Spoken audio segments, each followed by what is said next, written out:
अपना शो आपका। चलो कोई बात नहीं, मैं आपसे ये पूछती हूँ कि ये तो हमारी जो लोड शेडिंग है ना, कि सीरियसली हम पूरे पाकिस्तान की आवाम इससे परेशान है। किसी को कुछ नहीं पता, 7 बजे भी लाइट आई होगी तो 100% के इन्होंने अभी देखना शुरू किया। अच्छा जल्दी से बताओ कि सिद्रा किसी की मदद करते हो किसी भी तरीके से? बिल्कुल। कैसे? क्या अभी तक आपकी हेल्प में, इसलिए नहीं पूछ रही कि आपकी नेकी को मैं किसी सबके सामने लेकर आऊं, लेकिन ये नेकी सुनकर शायद दूसरा कहे कि ये तो हम भी कर सकते थे। तो बताओ, जल्दी से बताओ। मतलब कोई भी अगर किसी प्रॉब्लम में हो तो मैं हमेशा हेल्प करना चाहती हूँ, अपने स्कूल में, अपने घर में, जहाँ पे भी मैं हूँ। और मतलब मैंने बहुत सारे लोगों को मदद की है।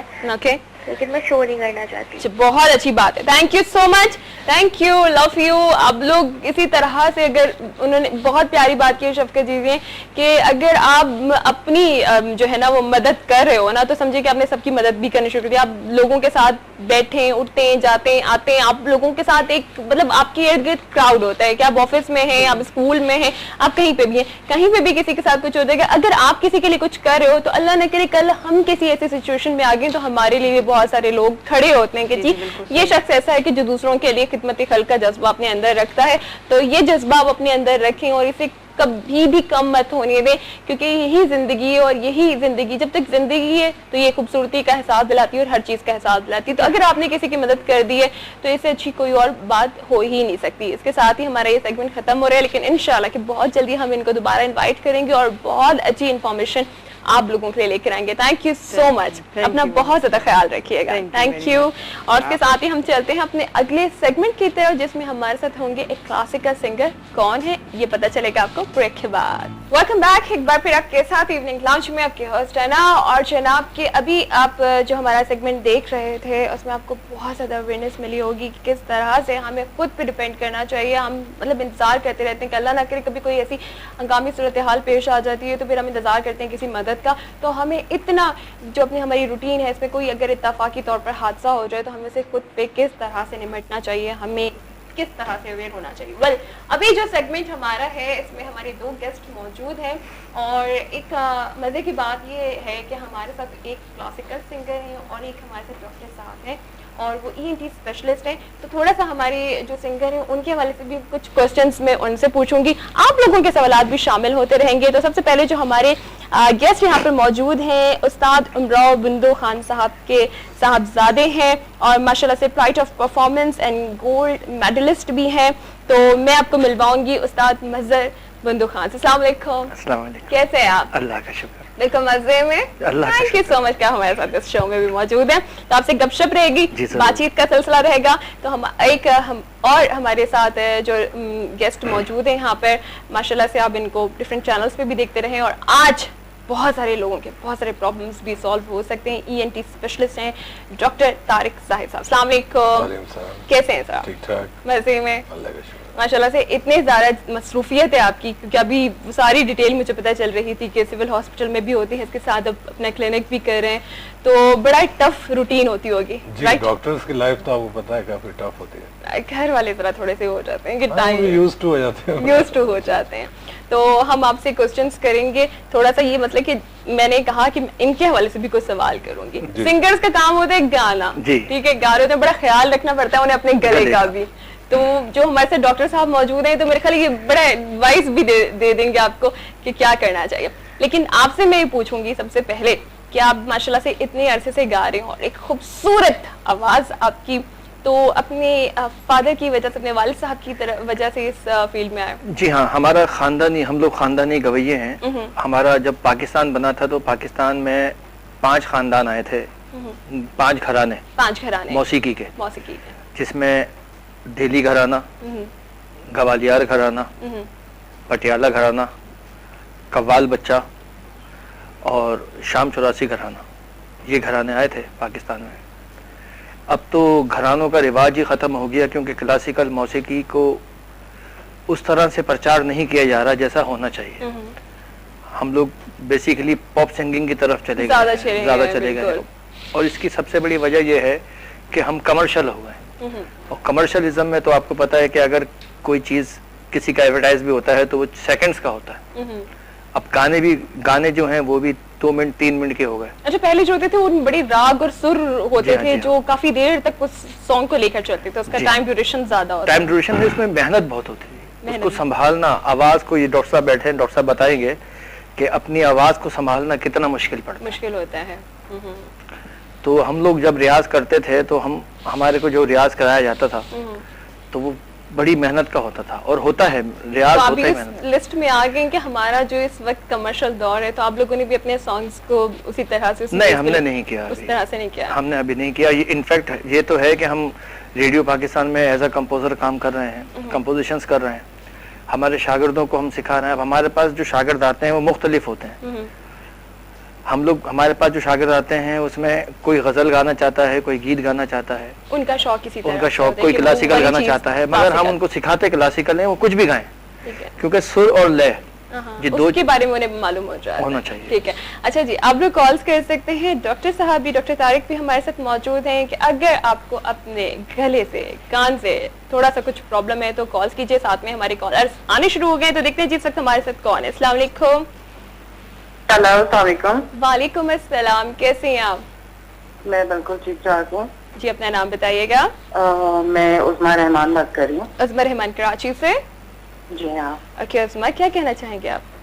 डॉक्टर साहब से पूछना चाह रही हूँ कि कान की हाइजीन के बारे में थोड़ा सा बताएं। ओके। और आजकल मैं एक इन्फेक्शन जैसा फील कर रही हूँ अपने कान में, हवा की एक फीलिंग आती है, बंद खुल कि वो क्या चीज है, बताएं कि वो क्या करूँ मैं। ठीक है उस्मा, आप ऑन एयर सुनिएगा। ठीक है, thank you so much for calling. जी डॉक्टर साहब। जी, जो इन्होंने सवाल पूछा है आजकल काफी पर्टिनेंट सवाल है, क्योंकि आजकल आपको पता है गर्मी का मौसम है। गर्मी के मौसम में हमारे कानों में एक सिक्रीशन होती है जिसे वैक्स कहते हैं, मैल। सही। तो मैल होना, हर आदमी को मैल होता है, किसी को कम होता है, किसी को ज्यादा होता है, तो उसकी वजह से कान में खारिश होती है। जब हम मैल के दौरान कान की खारिश को किसी गलत चीज से खुजा लेते हैं, सही, आपने अक्सर देखा होगा कोई चाबी से खुजा रहा है, कोई हेयर पिन से खुजा रहा होता है, तो उससे क्या होता है कि छोटे छोटे स्क्रैचेस पड़ जाते हैं कान में। और उन स्क्रैचेस में अगर पसीना, क्योंकि गर्मी है, जाहिर है पसीना आपके कान की कैनाल में जा रहा है, तो उस पसीने के साथ डिफरेंट जर्म्स होते हैं, बैक्टीरिया जिसे कहते हैं, तो वो अंदर इन्वेट करते हैं उस छिले हुए हिस्से में से, और उसमें फिर मरीज को दर्द शुरू हो जाता है। और इतना शदीद दर्द होता है कि कान पूरा सूज जाता है, बाहर से सूज जाता है, सिर्फ बदअहतियाती ये करने की वजह से कि आपने किसी और चीज से, गलत चीज से आपने खुजा लेते हैं। स्पेशली गर्मियों के मौसम में हमें अपने कान को किसी भी गलत चीज से खुजाने से परहेज। अच्छा, ये इनके साथ जो इन्फेक्शन है वो यही हो सकता है मोस्ट लाइकली, क्योंकि गर्मियों के मौसम में जो इन्फेक्शन होते हैं 80% कान में जो एक्यूट इन्फेक्शन होते हैं उनकी वजह यही होती है। उसकी खास पहचान ये होती है कि जब आप कान के बाहर के हिस्से को दबाते हैं तो बड़ा शदीद दर्द होता है, जबकि कान के अंदरूनी हिस्से में जो इन्फेक्शन होता है, अक्सर लोगों के आपने देखा होगा कान बहते रहते हैं, उसमें अगर आप इसको दबाते हैं तो दर्द नहीं होता। तो खास पहचान ये है कि अगर आपका एक्सटर्नल ईयर का इन्फेक्शन है तो when you press your triggers तो बहुत शदीद दर्द होता है। इसलिए हमें गर्मियों के मौसम में अवॉइड करना चाहिए कान को खुजाएं। और अगर वैक्स है तो वो डॉक्टर से आई थिंक वो रिमूव भी करवा दिया जाए, तो क्लीन करवा दिया जाए। जो इन्होंने उस्मा ने सवाल पूछा कि कान इनका खुलता है, बंद होता है, उसकी वजह हवा लगना नहीं है।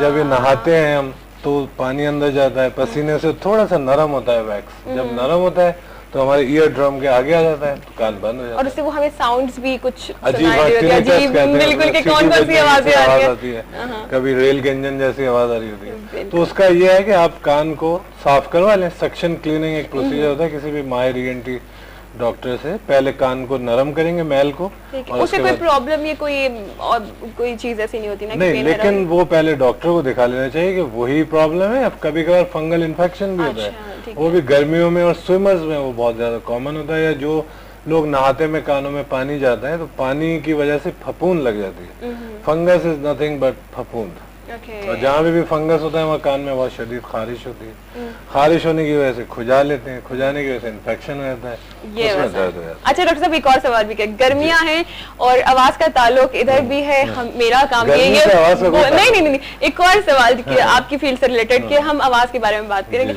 एक ये भी जान चाहेंगे और मेरा काम ही बोलना है कि हमने बोलना ही बोलना है, तो उसमें ये होता है कि हम लोग ज्यादातर गर्मियों में नॉर्मली कि इतना ज्यादा एहतियात नहीं कर रहे होते और ठंडा पानी या कुछ ऐसी चीज आप लोग तो माशाल्लाह से बहुत ख्याल रखते हैं, मैं पूछूंगी आपसे, लेकिन ये होता है कि हमें भी करना पड़ता है, लेकिन जो लोग ज्यादातर ठंडा पानी इस तरह ले रहे हैं तो बच्चों के घरों में ज्यादा प्रॉब्लम्स आ जाती हैं और गर्मियों में ये चीजें ज्यादा देखने में आती हैं, तो उसके लिए अगर कुछ आप बताएं, कुछ प्रिकॉशंस। आपके सवाल के दो हिस्से हैं, एक हिस्से में आपने सवाल किया कि बोलने वाले लोगों के गलों में क्या प्रॉब्लम, और दूसरा ठंडा पानी पीने वाला सवाल का आपका ये है कि ठंडे पीने से गला खराब होना क्या वो है गर्मियों में खास तौर पर। पहले हिस्से का जवाब ये है कि जब हम बात करते हैं, बोलते हैं, गाते हैं, टीचिंग करते हैं, तो हमारी सांस की नाली में दो कॉर्ड्स होती हैं जिसको हम वोकल कॉर्ड्स कहते हैं, इनको पता होगा। जी। तो वोकल कॉर्ड्स हमारी बोलने में इस तरह वी शेप की होती हैं और जब हम कोई आवाज निकालते हैं तो ऐसे मूव करते हैं। जब वो मूव करती हैं तो आपस में टकराती हैं। ठीक है।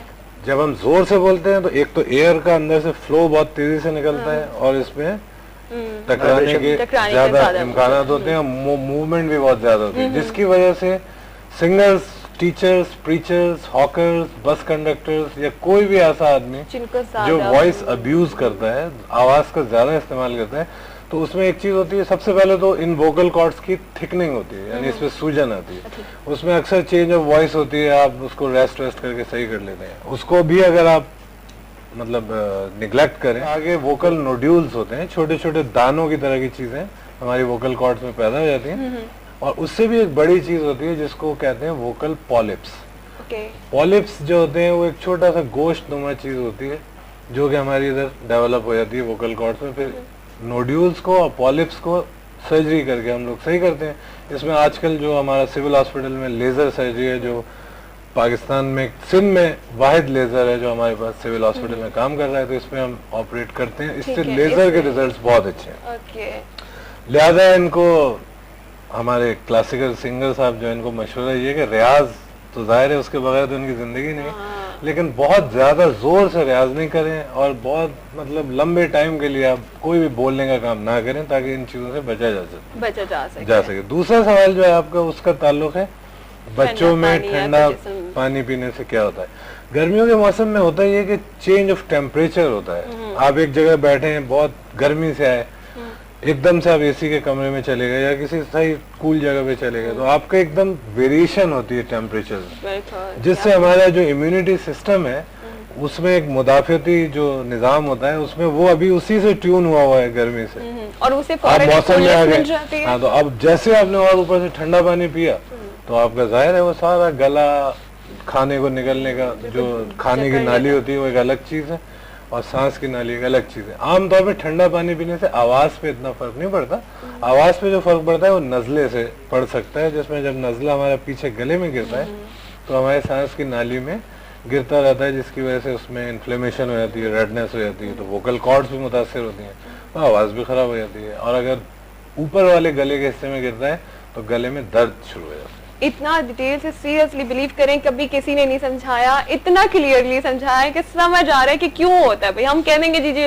ठंडा पानी पिए, तो उसमें जानना भी बड़ा जरूरी है कि अगर हो रहा है तो क्यों हो रहा है। और इसमें आपके सवाल से रिलेटेड एक बात और है जो अक्सर लोग भी और इवन डॉक्टर्स भी निगलेक्ट कर जाते हैं, जिन लोगों को एसिडिटी होती है। अच्छा, एसिडिटी बड़ी कॉमन प्रॉब्लम है हमारे पाकिस्तान में, तो ये खास उसका जो दर्द होता है हमारी पसलियों के बिल्कुल बीच में होता है। अच्छा, उन लोगों में एसिडिटी की बाद रिफ्लक्स एक बीमारी होती है जिसमें खाने का जो एसिड होता है, जो मैदे का तेजाब होता है, वो एक दरवाजा होता है जो मैदे के मुंह को बंद करके रखता है। जब वो एसिडिटी होती है तो उस दरवाजे का डिसफंक्शनिंग हो जाती है और तेजाब हमारा यहाँ पे फील होता है बाकायदा, खाना खाने के बाद यहाँ जलन होती है। स्पेशली अगर आप रात में खाना स्पाइसी या कोई भी फ्राइड चीज खा के लेट जाए और आपका सुपाइन पोजीशन में हो, यानी आपका सराहना ऊंचा ना हो, तो उसमें फिर आपका ये जो रिफ्लक्स है, जो तेजाब है, ये ऊपर आता रहता है, इवन इतना ऊपर आता है कि ये हमारे गले को मुतासर करता है। उससे फेरेंजाइटिस यानी गले में दर्द, गले में खराश बहुत ज्यादा, ये लोगों को इतना नहीं, आम लोगों को इतना नहीं पता होता। लिहाजा हम अपनी एसिडिटी का हमेशा ख्याल रखें। सोने से 3 घंटे पहले खाना खाएं, वॉक करें सोने से पहले अच्छी तरह से। अगर वॉक नहीं कर सकते तो घर में चलें फिरें ताकि वो थोड़ा आपका डाइजेस्ट हो जाए। और रात में सोते वक्त जिन लोगों का नज़ला गले में गिरता है तो उससे भी गले में मुस्तकिल आपका नज़ला गिरने की वजह से कंजेशन होती है। उस पर जरा सा ठंडा पानी पीते हैं क्योंकि वो पहले से कंजेस्टेड है। आपने ठंडा पानी पिया तो एकदम दर्द शुरू हो जाता है। बिल्कुल। आप मुझे बताइए कि आप कितना रखते हैं अपनी आवाज का ख्याल? हमारा गाना जो है वो जिस्म